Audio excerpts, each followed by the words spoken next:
चौकीदारे सेना सात रंजो मड़वागी कसोड़े सेना सात रंजो मड़वागी कसोड़े चितू लेगे मन तेरी माँ के रमोले चितू लेगे मन तेरी माँ के रमोले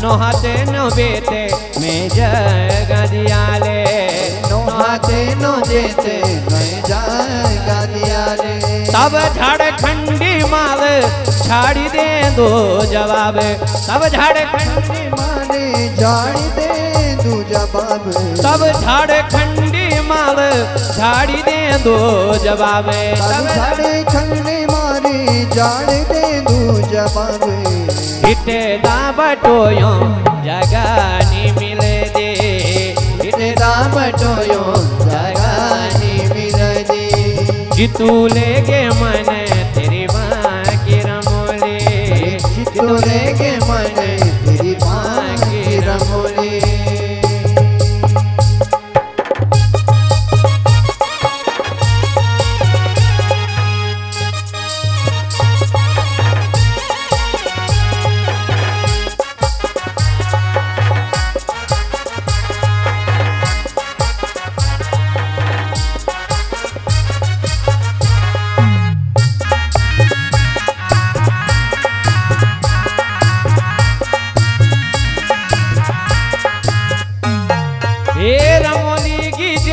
हिडम्बा राग सिण रमोली की जगह हिडम्बा राग सिण रमोली की जगह हिडम्बा राग सिण रमोली की जगह हिडम्बा राग सिण तुम्हारे राग सिण ते जग में दियोलो तुम्हारे राग सिण ते जग में दियोलो अब बोलो सिद्धवा रमोला वाला भगवान अरे रमोली हिडम्बा राग सिणे लेगे अरे तुम्हारे हिडम्बा राग सिणे तब मैं ते जगह बेजोलो तब बोलू बालू भगवान सिद्धवा रमोला के मन बड़ा बड़ा तेजा संगारे अरे कि हिडम्बा क्या चीज छे मेरा अगवाड़ी मैंने हिरण कंस मारी आसूरे संगारे मैंने हिरण कंस मारी आसूरे संघारी मैंने हिरण कंस मारे आसूरे संगारे मैंने हिरण कंस मारे आसूरे संघारी एक हिडम्बा क्या चीज है मेरा अगवाड़ी एक हिडम्बा क्या चीज है मेरा चितू लेगे मन तेरी माँ की रमोली चितू लेगे मन तेरी माँ की रमोली चितू लेगे मन तेरी माँ की रमोली चितू लेगे मन तेरी माँ की रमोली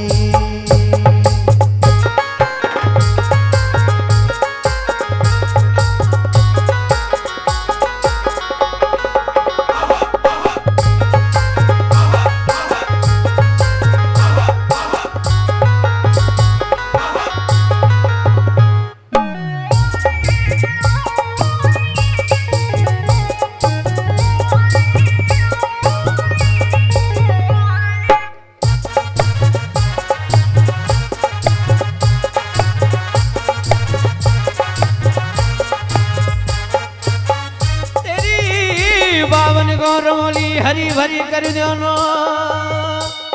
अरे दे दूध की बेगाड़ बगली जखे अरे मोदिया मुखे में सिरवाणा मां रेंदो बाबू भगवाना 12 20 भैंसे मैंने दी बनोलो 12 20 भैंसी मैंने दी बनोलो 12 20 भैंसी मैंने दी बनोलो 12 20 भैंसी मैंने दी बनोलो पांडी चूंडी गौड़ी तरन बनोलो पांडी चूंडी गौड़ी तरन बनोलो तमा की तमोले तमा की तमोले तमा की तमोली तमा की तमोली गंगोर मोला तमा की तमोले गंगूर मोला तमा की तमोली चितू लेके मन तेरी माँ की रमोली चितू लेके मन तेरी माँ की रमोली हे भेना रमोला तेरी माँ की रमोली हे भेना रमोला तेरी माँ की रमोली अलबला सिम मारे दो तलबला सिम मारे दो हे रुका सिम मारे दो रुका सिम मारे दो भगवान हे सीधी घोड़ी का सवारी बाबा ब्रह्मचारी नाग राजा बोले नागराज भगवान की जय जय श्री राधे श्याम। भीष्म ने भगवान की सुंदर स्तुति की जिसको श्रीमद् भागवत में भीष्म स्तुति के नाम से भी जाना जाता है। और महाराज युधिष्ठिर सहित पांडवों को भीष्म जी ने जो उपदेश दिए भीष्म गीता का उपदेश कहा जाता है उसको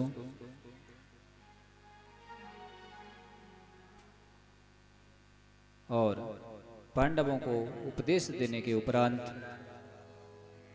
भीष्म ने भगवान से कहा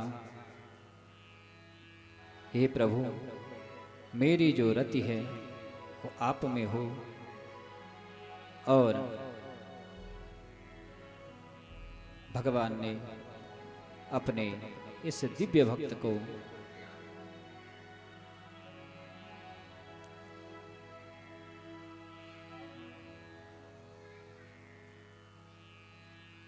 आशीर्वाद प्रदान किया।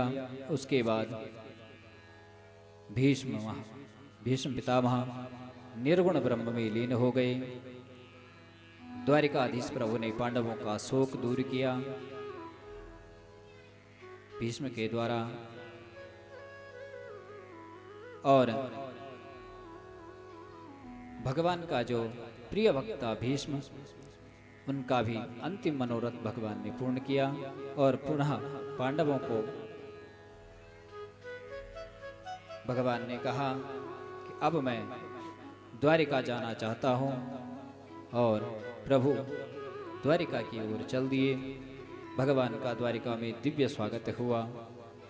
भगवान यथोचित सबसे मिले हैं।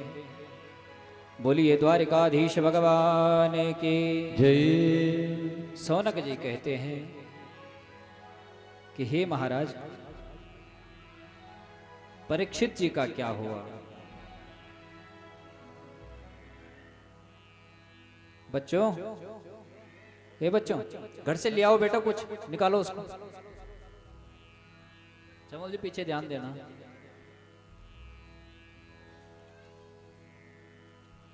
करंट लगेगा बेटा उसमें पीछे हो जा। चमल जी पीछे देख ले करंट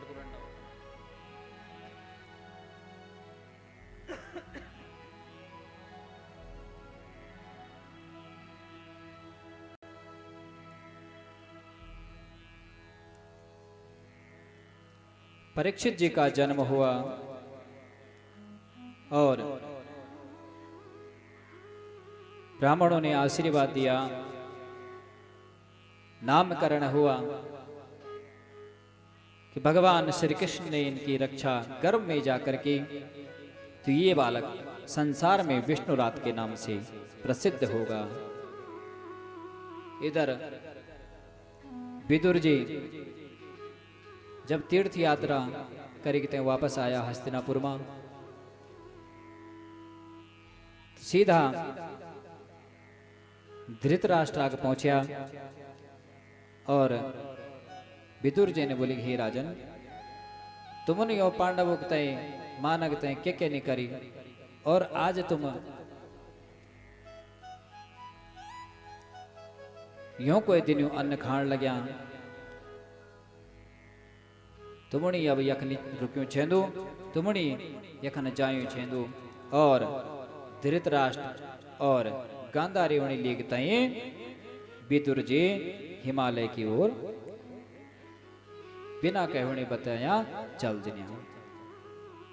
सुबह सुबह जो छो पांडवों के नियम थे, सुबह सुबह जागते अपना जो बड़ा जी थया तो कमरा में जाता और चरण स्पर्श प्रणाम करता। जब जो छो पांडव पहुंचा, देखी तो तक जो छो कोई भी नहीं। संजय उन्हें पूछे, संजय ने बोले, महाराज मैं तो कुछ पता नहीं। जब युधिष्ठिर जी बड़ा दुखी लगे वन और अपना मन में सोचने लग्या कि पता नहीं क्या अपराध हुए हमसे, जो आज छो हमारा ताऊ और ताई जी हम छोड़े के नहीं गया, चुपचाप चली गया। जब दुखी बन ले गया तो तभी जो छो देवर्षि नारद और तुम्बुरो नाम को एक गंधर्व प्रकट हुए। तो धर्मराज कहते हैं, बोली, हे धर्मराज तुम दुखी न हुआ, हे जो छो विदुर का दगड़ा माजेगे और विदुर जना भगवान का परम भक्त का संग माजू जय चलो तो एक निश्चित ही कल्याण छे, तुम परेशान न होया। और तब पांडवों ने शांति मिली, समय चलती रही, भगवान द्वारिका में गया, अर्जुन भी भगवान का साथ में द्वारिका गई। और पूरा 7 महीना बह गया लेकिन अर्जुन नहीं आई। युधिष्ठिर सहित सभी परेशान हो गया कि गता सप्ताधुना मासा भीमसेन तवानुजा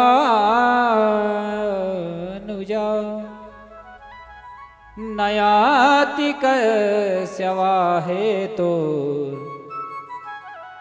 नाहं वेदेदमज्जसा।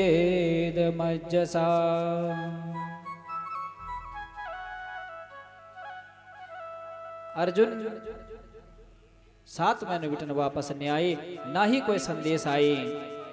और आपस में जो छो विचार विमर्श करने लगे क्या बात हुई बोली।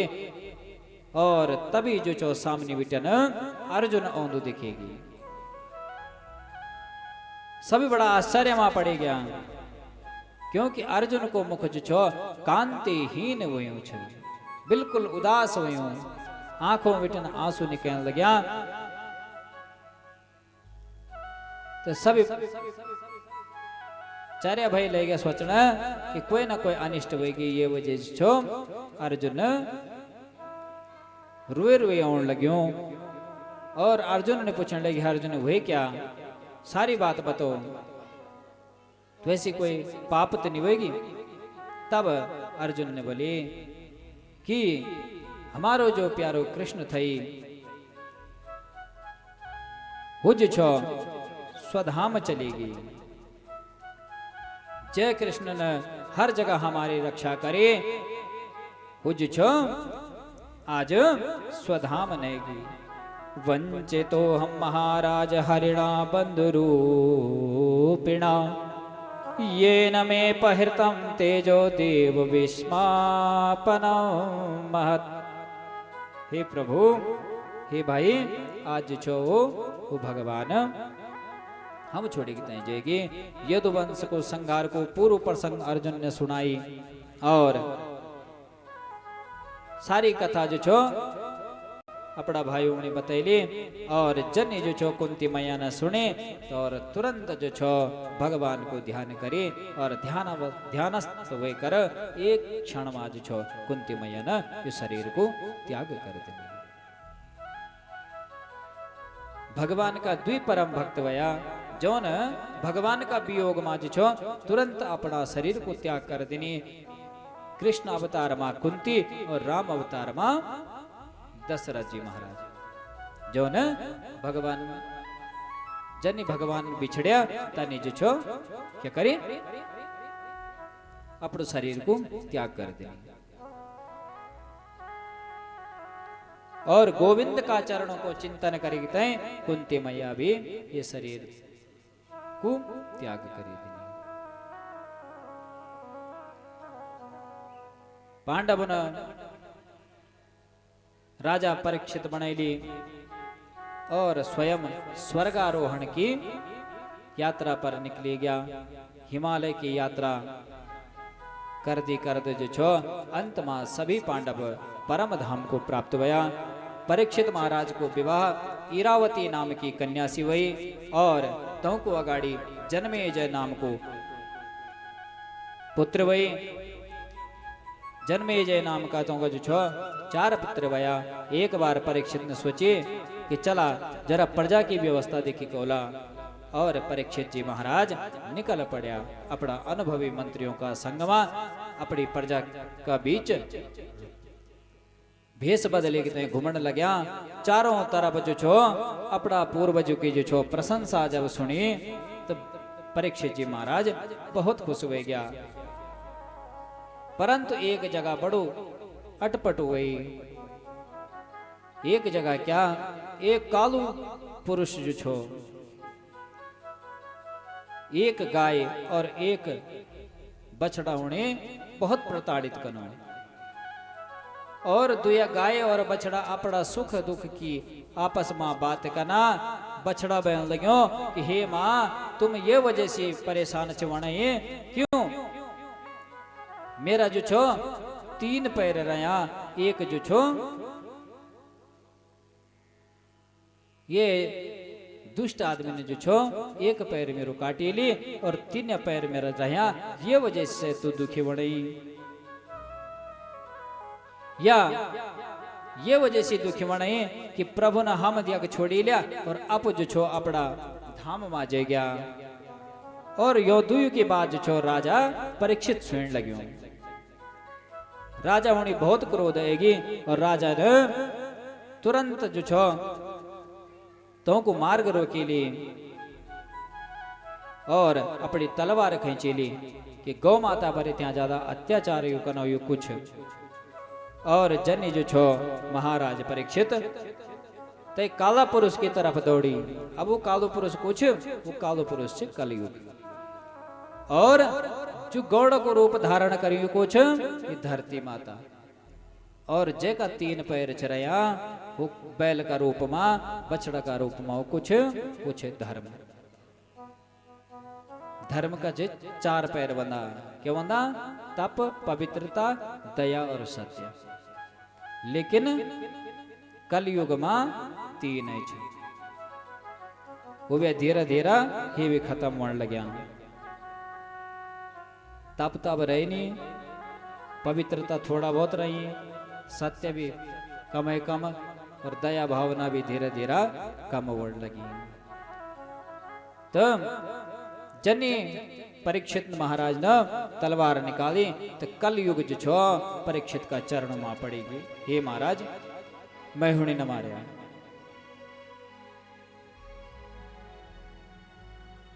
मैं हुणी क्षमा कर देवा क्योंकि शरणागत जो होगी तय की रक्षा करना विजय छो क्षत्रियों को धर्म छो। और ये सुने कि तय जो छो परीक्षित महाराज रुकी गया। परीक्षित महाराज ने पूछी हे गौ माता आप कुछ क्योंकि इतना तो मैं समझेगी कि आप कोई साधारण गाय नहीं और आप भी कोई साधारण बछड़ा नहीं आप कुछ आप अपना बारे में बतावा ये दुर्दशा तुम्हारी कैन करे। मैं हुणी अपना कष्ट को कारण बतावा।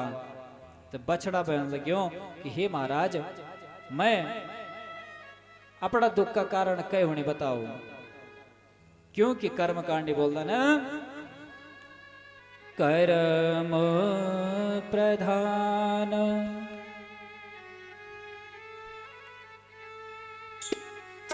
कर्म प्रधान विश्वर चिराखा कर्म प्रधान ईश्वर चिराखा जो जस करे सो तस फल चाखा जो जस करहि सो तस फल चाखा कर्म प्रधान विश्वर चिराखा कर्म प्रधान विश्वर चिराखा जो जस करी सो तस फल चाखा जो जस करहि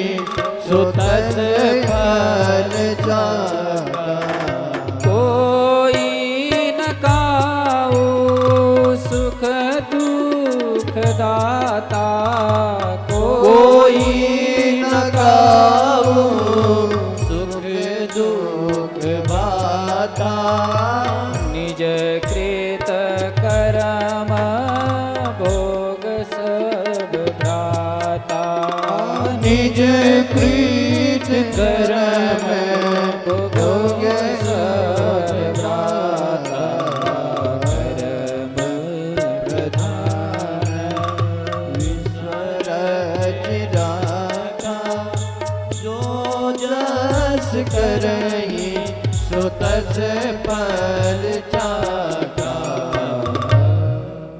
जैसा कर्म करोगे वैसा फल प्राप्त होगा। कुछ कहते हैं कि आप इच्छा हो तो नहीं, हरी इच्छा बलवान।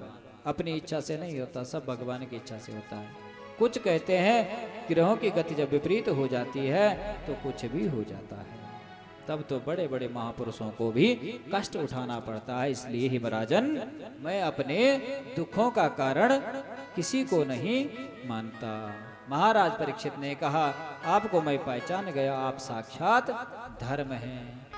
क्योंकि पापी के पाप का अगर बखान करोगे तो उससे भी जो है दोष लगता है।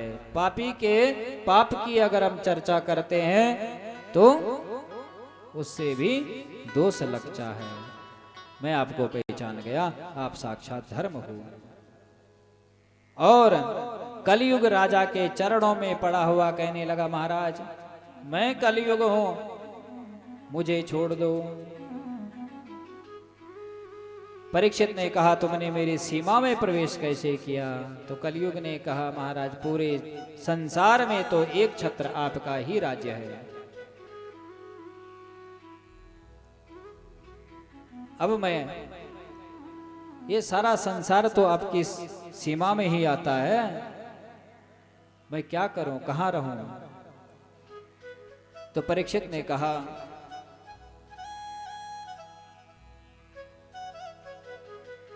मेरे राज्य में तो तुम रह नहीं सकते,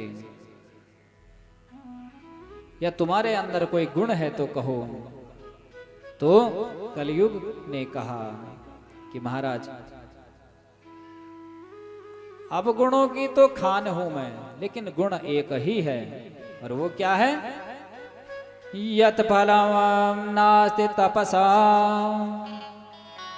न योगे न समाधिना तत्फलम लभते सम्यक कलो केशव कीर्तना।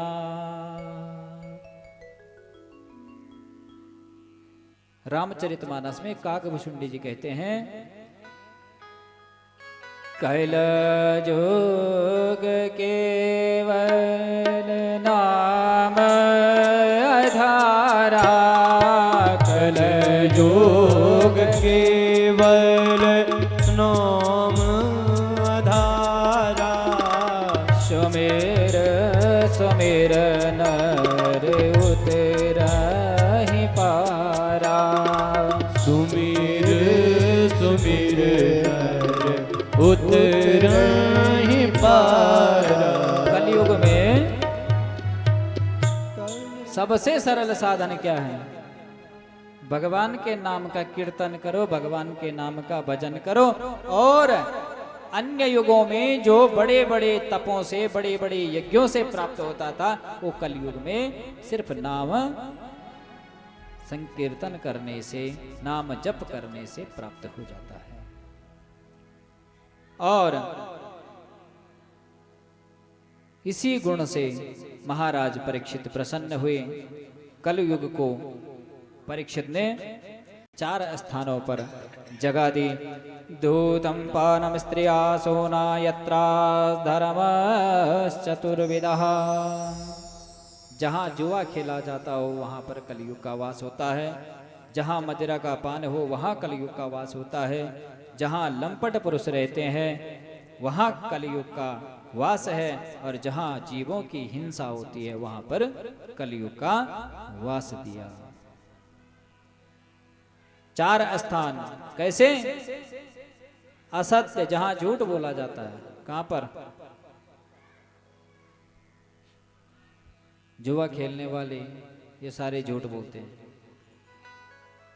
मद, आसक्ति और निर्दयता, ये 4 प्रकार के स्थानों में अधर्म का निवास है। कलयुग गिड़गिड़ाने लगा, महाराज एक तो कोई अच्छा स्थान दीजिए।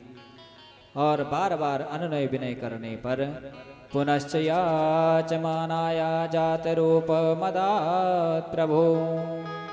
कलयुग ने हाथ जोड़कर स्वर्ण में निवास मांगा, महाराज एक तो अच्छी जगह दे दीजिए। और परीक्षित जी कलयुग के उस एक गुण से रिझे हुए थे, इसलिए स्वर्ण में स्थान दे दिया। किसमें? सोने में। अब शंका होती है कि एक और तो प्रथम स्कंद में आता है कि सूत जी कह रहे हैं कि महाराज परीक्षित ने कलयुग को स्वर्ण में स्थान दे दिया। और दूसरी ओर भागवत के 11 स्कंद में विभूति योग का वर्णन आता है। उद्धव जी से भगवान कहते हैं कि धातुओं में स्वर्ण मेरा ही स्वरूप है। अब भागवत में दोनों बातें कह रहे हैं, तो इसका निराकरण यह है कि जो धर्म के द्वारा या मेहनत से कमाया हुआ जो स्वर्ण है उसमें भगवान का निवास होता है, और जो अधर्म से प्राप्त स्वर्ण हो उसमें कलयुग का वास होता है। एक बार महाराज परीक्षित ने सोचा कि चलो बाप दादाओं के खजाने को देखने जाते हैं। जब खजाने में पहुंचे वहां देखा एक सुंदर सा मुकुट रखा हुआ है। मुकुट को धारण किए और वन की ओर चल दिए। जैसे ही वो मुकुट धारण किया, वो मुकुट किसका था? पांडवों के खजाने में जरासंध का था। जरासंध महापापी था, और जो पाप, क्योंकि उसने कई राजाओं को मारकर, कई राजाओं को पराजित करके वो छीन कर जो है वो स्वर्ण हासिल किया था, और उससे उसने एक दिव्य मुकुट बनवाया था। और उस मुकुट में किसका वास हो गया? कलयुग का। जैसे ही राजा परीक्षित ने पहना वन में गए, तो वन में पहुंचे महर्षि समीक की कुटिया के पास, वैसे कलयुग ने बुद्धि भ्रमित कर दी और महात्मा ध्यान में बैठे हुए। परीक्षित ने आवाज लगाई, लेकिन महात्मा ध्यान में बैठे हुए थे। परीक्षित ने सोचा मुझे देखकर आंखें बंद कर दी है, और परीक्षित न क्या करें, एक सांप थे मरियो, और अपना तीर पर जो छो वो सांप उठाई मरियो सांप, और समीक मुनि का गला पर डाली ली। जब समीक मुनि का गला पर डाली ली, तभी समीक मुनि की समाधि न टूटी। तो परीक्षित तखन वापस अपना घर की तरफ जाएगी और कुछ ऋषि कुमार तक खेल थे लग्या। ये तुरंत दौड़ के जो छो पहुंची गया कख कौशिकी नदी का किनारा। क्यों कौशिकी नदी का किनारा? समीक मुनि को पुत्र जो छो जो श्रृंगी ऋषि थे वो स्नान थे करने लग्यो और कख पहुंची गया श्रृंगी ऋषि आगे पहुंची गया कि तेरे पिताजी का जननो राजा परीक्षित न मरियो सांप के करेली गला पर डालेली। जीवन में कभी भी जो छो अगर असली नकली समझेली और नकली असली समझेली तो बहुत नुकसान हुए जान दो। रामचरितमानस में प्रताप भानु नाम को एक राजा थे और एक पाखंडी महात्मा का चक्कर में आई और पूरा वंश कुते को जो छो नाश हुई।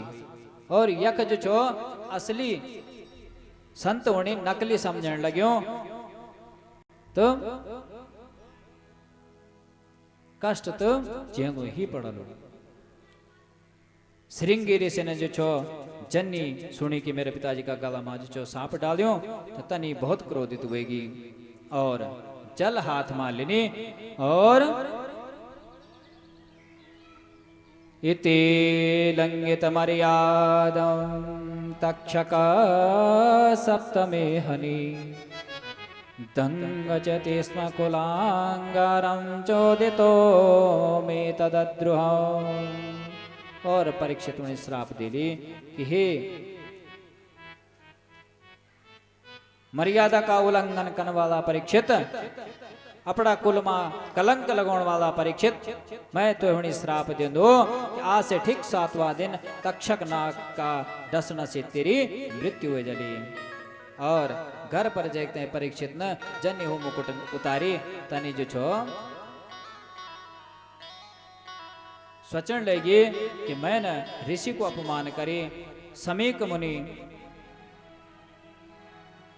उन्हें जब पता लगे कि मेरा पुत्र ने जो श्राप दिली तो अपड़ो एक शिष्य गौरमुख नाम को एक शिष्य जो छो परीक्षित आग भेजी और तत्काल महाराज परीक्षित ने अपना ज्येष्ठ पुत्र जन्मे जय होने अपनी राज सत्ता सौंप देने और स्वयं जो छो व्रत ले ली और गंगा तट पर बैठेगी। और जब गंगा तट पर परीक्षित जी गया तो सभी संत समाज एकत्रित वर्ण ले गया। अत्रिर्वशिष्ठ च वनस्सर द्वाररिष्ट नेमि भृंगोरंगिराश्च पाराशरोगादिसुतोत रामाहुतत्य इंद्र प्रमदे ध्वमाहो। सभी संत एकत्रित हो गया और आज की कथा हम भी यखी आग विराम दे दियोला और अगाड़ी आरती तैसी पहले एक भजन और तेके बाद आरती प्रसाद वितरण बोलो और बोल बिटिया ने कथा अपने टाइम पर बोली। बाद बाकी आप लोग अपना टाइम पर आया ना आया भगवान ओणेश्वर कथा सुन लगियो और एक बार जोर से जयकारा लाला बोले ओणेश्वर महादेव के जय जय जय श्री राधे।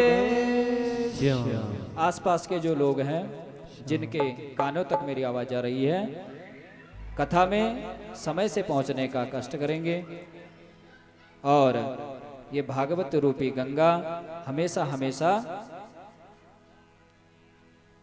और प्रत्येक को प्राप्त नहीं होती है। जिनके भाग्य उदय होते हैं उन्हीं को प्राप्त होती है और ये भगवान ओणेश्वर का दिव्य स्थान है। और यहाँ भी जब आसपास में भाग्योदय वाले न हो तो ये अच्छी बात नहीं है। तो बोले वृंदावन बिहारी लाल की जय।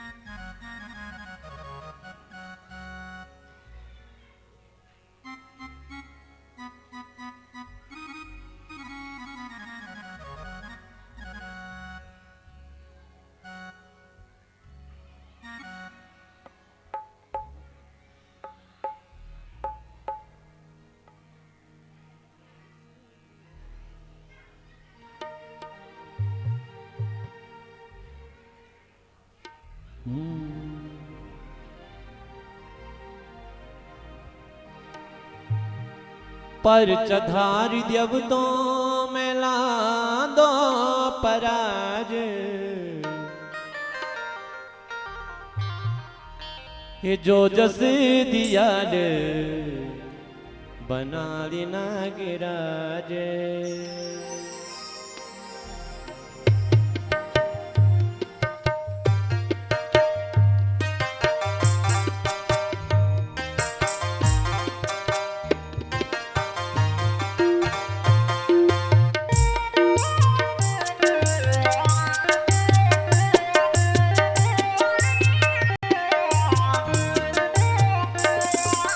पर चधारी देव तो मिलानो पराजे पर चधारी देव तो मिलानो पराजे जो जस दिया दे बना देना गिराजे जो जस दिया दे बना देना गिराजे जो जस दिया दे मेरा सीम ना गिराजा जो जस दिया ले मेरा सीम ना गिराजा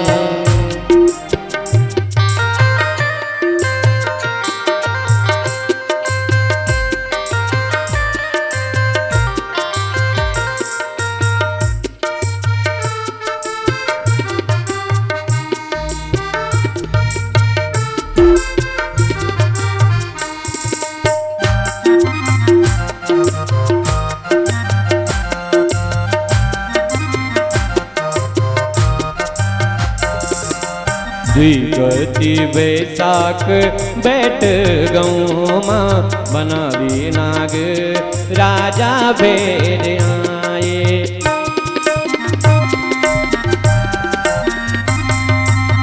द्विगति बैसाख बैठ गऊ माँ बनावी नाग राजा भेद आए ढोले दामो बजता तान्यों का गीत ढोल दामो तान्यों का गीत सो लगाऊं चांद नाग फलू किरीते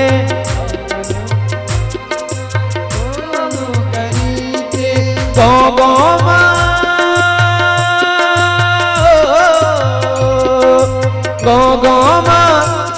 हे गो गो थालो मेलो कोरी बाजे जो जस दिया ले बना लेना गिराजे जो जस दिया ले बना लेना गिराजे जो जस दिया ले मेरा सिमना गिराजे जो जस दिया ले मेरा सीम ना गिराजे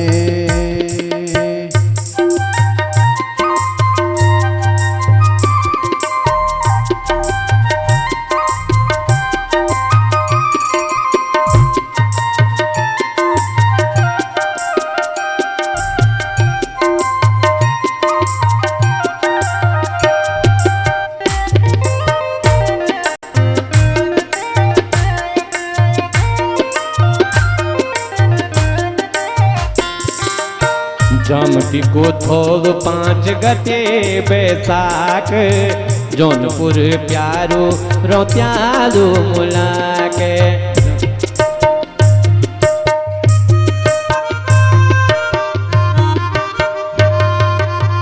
जन लोगो 5 गते बैसाख जौनपुर प्यारो रोत्यालो मुलाके पालकी देवता की गो गो मजाने पालकी देवता की गो गो मजानी सोलगति भंडारू बैठ गो मादी सोलगति भंडारू बैठी गो मानी भली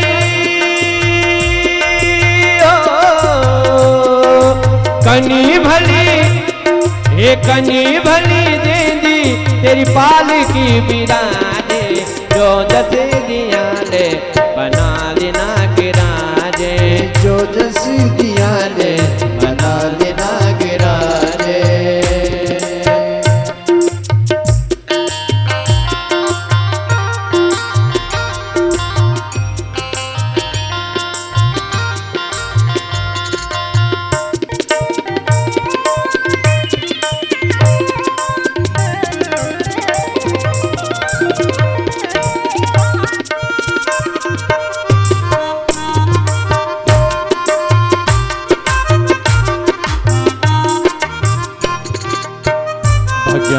बेटी बारी में त्वाड़ा जाले, नाग राजा की भेंट छतर चढ़ाले।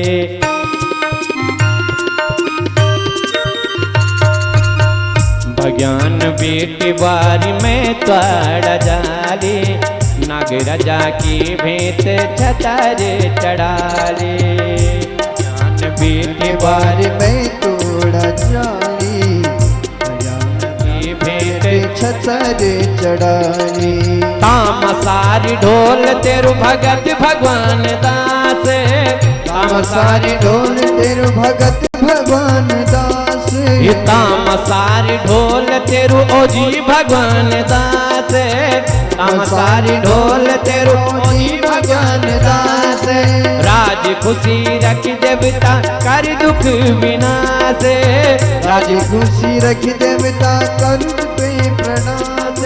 हे मैं जनागे, हे मैं जनागे, हे मैं जनागे, रख्याली तुलाजे, जो दस दियाले बना लेना गिराजे, जो दस दियाले बना लेना गिराजे।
चरणों में भगती तेरा गंगा प्यारी चरणों में भगती गंगा प्यारी जीन सेरी दुनिया तारी जीन सेरी दुनिया तारी तो चरणों का मैं दर्शन पौला तो चरणों का दर्शन पौला यहाँ के बिहारी तेरी आरती गौला बाके बिहारी तेरी आरती गौला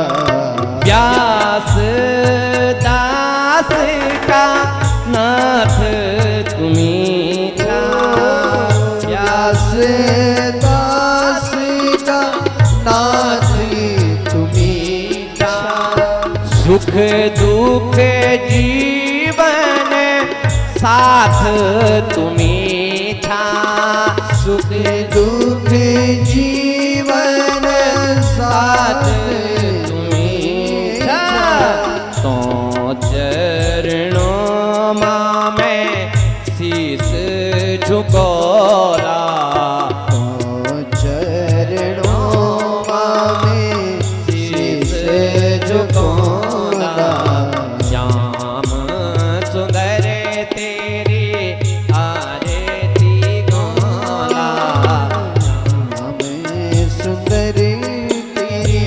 आरती गौला संग मां स्वामी वृषभानु दुलारी संग मां स्वामी विश्वानो दुलारी ललितादिक तेरी सखियां प्यारी ललिता दिख तेरी सखियां